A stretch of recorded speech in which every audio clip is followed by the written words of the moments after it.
2023 একদম শেষের পথে 2024 শুরু হবে। তো 2023-এ ভারত কি অ্যাচিভ করলো, এর মধ্যে সবচাইতে বড় অ্যাচিভমেন্ট যেটি রয়েছে সেটি হলো অবভিয়াসলি চন্দ্রয়ান 3, যেটা চাঁদের মাটিতে ল্যান্ড করলো সাউথ পোলে প্রথম দেশ হিসাবে। এছাড়াও ভারতের আর একটা উচ্চাকাঙ্ক্ষী মিশন যেটা হলো ভারতীয়দের স্পেসে পৌঁছানো, অর্থাৎ গগনয়ানের টেস্টিংও এই বছর হয়েছে। এছাড়াও এই বছর ভারত সূর্যে তার প্রথম মিশন পাঠিয়েছে আদিত্য L1। এতে গেল স্পেস অ্যাচিভমেন্টের কথা। যদি গেমসের দিক থেকে বলো, ভারত এশিয়ান গেমসে 160টি মেডেল জিতেছে, যেটা হিস্টোরিক। 2023-এ ভারত প্রথমবার G20-র হোস্ট করেছে, যেখানটায় 43টি দেশকে হোস্ট করেছে, আর একাধিক গুরুত্বপূর্ণ ডিসিশন এই সামিটে নেওয়া হয়েছিল।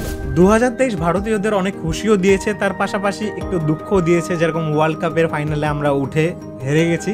এছাড়াও মণিপুর ভায়োলেন্স হয়েছে, এত সুন্দর একটি জায়গা যেখানটা ভায়োলেন্স হওয়াটা ঠিক তো না, কিন্তু যাই হোক এখন পরিস্থিতি স্বাভাবিক রয়েছে। তো এরকমই কিছুটা মিষ্টি কিছুটা তেতো নিয়ে 2023 কেটে গেছে, আর এরই পাশাপাশি 2024 শুরু হচ্ছে। আশা করব যে এই বছরটা অনেক যাতে ভালো হয় তোমাদের সকলের জন্য, ভারতও যাতে অনেক বেশি অ্যাচিভমেন্ট করে 2023-এর তুলনায়, গ্রাফটা যাতে সবসময় উপরের দিকেই ওঠে।